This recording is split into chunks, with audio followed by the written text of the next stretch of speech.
የፍቅር ህይወት ውስጥ የራስን ስህተት መረዳትና ማወቅ ቀላል ነገር አይደለም። ብዙ ጊዜ ችግሮች ሲፈጠሩ እናያለን እንጂ እነዛ ችግሮች ለመፈጠራቸው ምክንያት መሆናችን ወይም ደግሞ በእኛ ጥፋት በእኛ ስህተት ምክንያት እነዛ ችግሮች መፈጠራቸው የምንረዳው በጣም ከረፈደ በኋላ ነው። አንዳንድ ጊዜ እንደውም ስህተትና ጥፋት መስራታችን ጨርሶ ላናቀው ላንረዳው እንችላለን። ያው ከዚህ በፊት ደጋግመን እንደተባባል ነው የፍቅር ህይወት ውስጥ አለመግባባት በየትኛውም ጊዜ ሊከሰት ይችላል። ይሄን አለመግባባት ሲፈጠር የፍቅር አጋርን መውቀስ፣ የፍቅር አጋርን ተጠያቂ ማድረግ፣ የፍቅር አጋር ላይ ነገሮችን መደፍደፍ በጣም ቀላል ነገር ነው። እንደዛ አድርጎ ማለፍ ነው የሚቀለን። አብዛኞቻችን ራሳችንን ወደ ውስጥ መመልከት ሲገባን፣ ራሳችንን መፈተሽ ሲገባን ደግመን ደጋግመን የምናደርገው ነገር የፍቅር አጋራችን ወይም ደግሞ አጠገባችን ያለውን ሰው መውቀስ ነው። ሰው ምን እያልኩ ነው?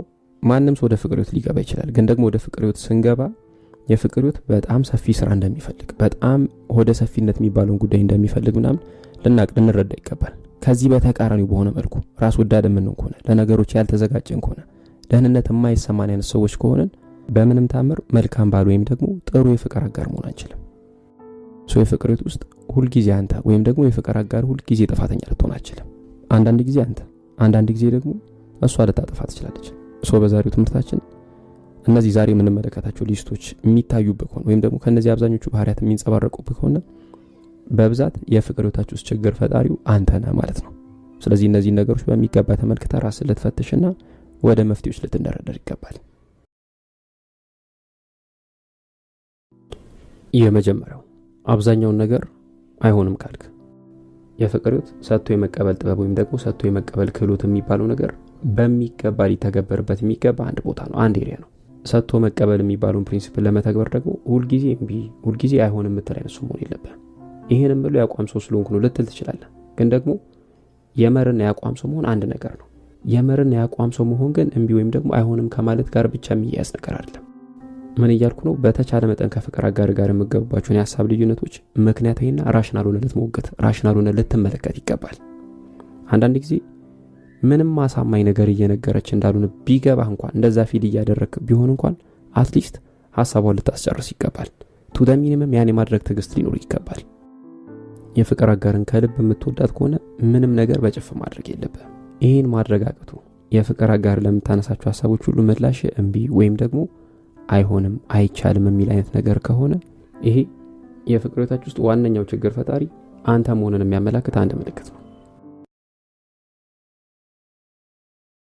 ሁለተኛው ሁልጊዜም ተጎጂ ነኝ ካልክ የፍቅር ህይወት በብዙ ሐስል፣ በጣም በብዙ ጣውረድ፣ በብዙ አለመግባባት፣ በብዙ ግጭት ውስጥ እንደሚያልፍ አንድ ጊዜ ተነጋግረናል። ስለዚህ ዋንስ ኢን ዋይል ነገሮች ከቁጥጥራችሁ ውጪ ሊሆኑ ወዳልታሰበ ዳይሬክሽን ሊያመሩ የሚችሉበት እድል ሰፊ ነው። በእነዚህ አስቀያሚ ሞመንቶች ውስጥ አንዳንድ ጊዜ አንተ፣ አንዳንድ ጊዜ ደግሞ የፍቅር አጋር ለነዚህ ነገሮች ምክንያት ልትሆኑ ትችላላችሁ። በውጤቱም ተጎጂ ወይም ደግሞ ተበዳይ የምትሆኑትም አንዳንዴ አንተ፣ አንዳንዴ እሷ ልትሆኑ ትችላላችሁ። ይሄ ናቹራሊ ኤክስፔክት የሚደረግ ነገሮች ፍሎ የሚያደርጉበት ነገሮች የሚፈሱበት አካሄድ ነው። ግን ደግሞ ከዚህ በተቃራኒ ሁልጊዜ አንተ ብቻ እየተጎዳ፣ ሁልጊዜ አንተ ብቻ እየተበደልክ፣ አንተ ብቻ እየተጨቆንክ እንደሆነ የሚሰማ ከሆነ እመኔን ችግሩ ያለው አንተ ጋር ነው። ምክንያቱም ይሄ ለስተቱ ኦር ደግሞ ለጥፋቱ ኃላፊነት መውሰድ የማይፈልግ ሰው ባህሪ ነው። ለስተቱ ኃላፊነት የማይወስድ ሰው ደግሞ ሁልጊዜ ተጎጂ ነኝ፣ ሁልጊዜ ተበዳይ ነኝ፣ ሰው ሁሉ አይረዳኝም፣ ሁሉም ሰው አጌኒስት ሚ ነው ወደሚል አይነት እሳብ የሚገቡ ሰዎች ናቸው። በዚህ ነው የሚታወቁት እነዚህ ሰዎች። ይሄ ብቻ አይደለም፣ ሁልጊዜ ተጎጂ ነኝ የሚል ሰው ቂመኛ ነው። በጣም ሲበዛ ትኩረት ፈላጊ ነው። ሁልጊዜ ልደነቅ ባይ ነው። ሁልጊዜ ከንፈር ይመጠጥልኝ፣ ሁልጊዜ ታዘንልኝ ባይ ነው። ሁልጊዜም አስመሳይ ነው እንደዚህ አይነት ሰው። ስለዚህ የዚህ አይነት ባህሪ ያለብኝ ብለን የምታስብ ከሆነ ካሁኑ ከዚህ ሰዓት ጀምሮ ከዚህ የስተት መንገድ ትመለስ ይገባል። ሶስተኛው ሁሉንም ሰራ ለሷ የምትወው ከሆነ ነው። ይሄ ነገር ቤት ውስጥም ከቤት ውጭም ያሉ ነገሮችን የሚመለከት ነገር ነው። ለቤታችሁ የሚያስፈልጉ የሚባሉ ነገሮችን ማሟያ ገንዘብ መስራት ሊሆን ይችላል። አስፈላጊ የተባሉ ነገሮችን ሰብስቦ መግባት ሊሆን ይችላል። ወጪና ገቢያችሁ ማስተዳደር ሊሆን ይችላል። ከቤትም ከቤት ውጭም የሚመጡ ከቤተሰብ አካባቢ የሚመጡ ነገሮችን መወጣት ማስተናገድ ሊሆን ይችላል። ማህበራዊትን የተመለከቱ ነገሮች ውስጥ መሳተፍ ሊሆን ይችላል። ምግብ ማዘጋጀት፣ ልብስ ማጠብ ምናምን ሊሆን ይችላል። ብቻ ሁሉንም ነገር የፍቅር አጋር እንድታደርግ መጠየቅ ወይም ደግሞ ቁጭ ብሎ ማዘዝ፣ ይሄን አድርጊ ይሄን አታድርጊ ብሎ ማለት በምንም መመዘኛ በምንም መስፈርት ጥሩ የፍቅር አጋር ያደርጋል። ስለዚህ በተቻላችሁ መጠን ቤት ውስጥ ያሉ ኃላፊነቶችን ፌር ዲስትሪቢዩት ልታደርጉ፣ ፌር ልትከፋፈሉ ይገባል። ይሄ ብቻ አይደለም፣ የፍቅር አጋር ለመሰራቸው ነገሮች ልታመሰግናት፣ ልታደንቃት ይገባል። ሰው እነዚህ ነገሮች ማድረግ ካልቻልክ የፍቅር ህይወታችሁ ውስጥ ዋነኛው ችግር ፈጣሪ አንተ ነህ ማለት ነው። አራተኛው ስሜትህን አትገልጽላትም።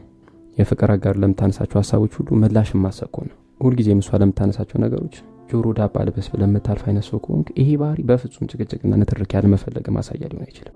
ይሄ ባህሪ በጣም መጥፎና በጣም አደገኛ ሰው የመሆን ማሳያ ነው።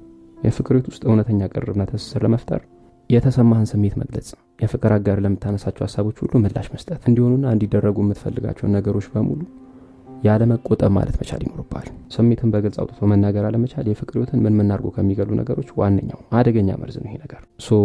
የፍቅር አጋር ስታናገር ካጠገቧ ተነስተ የምትሄድ ከሆነ፣ መጽሐፍ ማንበብ የምትጀምር ከሆነ፣ ስልክ መጎርጎር፣ ቲቪ ማየት ወይም ደግሞ ሌሎች ነገሮችን ዲስትራክት የሚያደርጓችሁን ነገሮች ማድረግ የምትጀምር ከሆነ ይሄ ግንኙነታችሁ ውስጥ ዋነኛውን ችግር እየፈጠርክ ያለው አንተ የመሆነ ሌላ ማሳያ ነው። አምስተኛው ይቅርታ አትጠይቅም። ከፍቅር አጋር ጋር በፍቅር ከወደክባት ጊዜ ጀምሮ በትዳር ተጣምራችሁ ቤተሰብ መስርታችሁ በስተመጨረሻ በሬሳ ሳጥን ስለመለየት የምታስብ ከሆነ ይሄን ሁሉ ነገር ለማድረግ ቁልፍ ያለው ይቅርታ ማድረግ ውስጥ ነው። ለስተት እንዴት ኃላፊነት መውሰድ እንዳለብን ማታውቅ ከሆነ፣ ይቅርታ መጠየቅ መሸነፍ የሚመስል ከሆነ፣ ይቅርታ ስትጠይቅ ያነስክ ወይም ደግሞ የተዋረድክ የሚመስል ከሆነ እነዚህ ባህሪያት በሙሉ የፍቅር ህይወትን ቁልቁል የሚወስዱ በጣም አደገኛ ባህሪያት ናቸው። ይቅርታ መጠየቅ የብስለት ምልክት ነው። ይቅርታ መጠየቅ ለግንኙነታችሁ ቦታ የመስጠት ማረጋገጫ ነው። ይቅርታ መጠየቅ ሁልጊዜም ፍቅራችሁ አሸናፊ እንዲሆን ካንተ የሚጠበቀውን ነገር በሙሉ እያደረክ የመሆን ማሳያ ነው። ስድስተኛው ገመናችሁን አደባባይ ታሰጣለህ። ከፍቅር አጋር ጋር ስትሆን ሁሉም ነገር ደህና እንደሆነ አክት እያደረክ ግን ደግሞ ዞር ብለህ ጓደኞችን ምናምን የሚቀርቡን ሰዎች ስታገኝ የፍቅር አጋርን የምታማ ከሆነ በድብቅና በጓዴ ነገሮችን ነገሮች በሙሉ አደባባይ እየወጣ ለሰዎች የምታጋራቸው የምትነግራቸው ከሆነ ወሬ የምትነዛ ከሆነ እሷ ፊት ሌሎች ሰዎች ጋር ሌላ የምትሆን አይነት ሰው ከሆንክ እነዚህ ነገሮች በሙሉ የፍቅር ህይወትን የሚያቀነጭሩ በጣም አደገኛ ነገሮች ናቸው።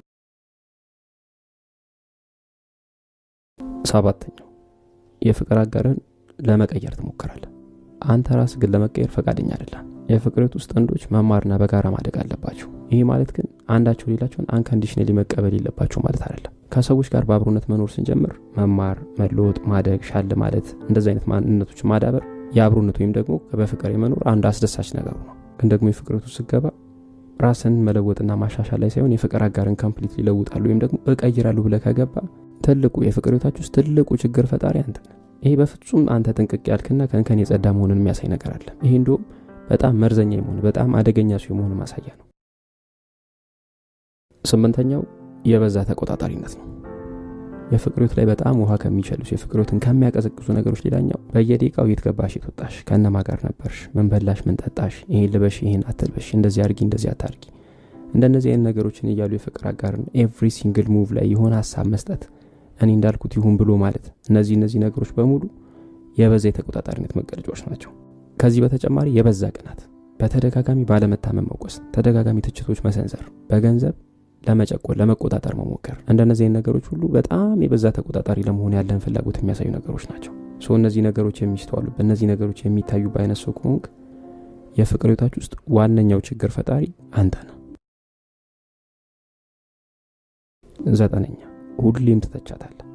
ገንቢ የሆኑ ትችቶች የፍቅር ህይወት ውስጥ በጣም አስፈላጊ፣ በጣም ጠቃሚ፣ በጣም በተደጋጋሚ ሊደረጉ የሚገባቸው ነገሮች ናቸው። ግን ደግሞ በጣም ጥቃቅን ነገሮች ላይ ሳይቀር ትችት የምትሰነዝር ከሆነ ሊታለፉ ሊዘለሉ የሚገባቸው ጉዳዮች መዝለል ካልቻልክ ነገሮችን ካውዳቸውና ከተነገሩበት መንገድ በተለየ መልኩ የምትረዳ አይነት ሰው ከሆንክ ይሄም የፍቅር ህይወት ውስጥ ችግር ፈጣሪው አንተ መሆንን የሚያረጋግጥ ሌላ ተጨማሪ ምልክት ነው ማለት ነው።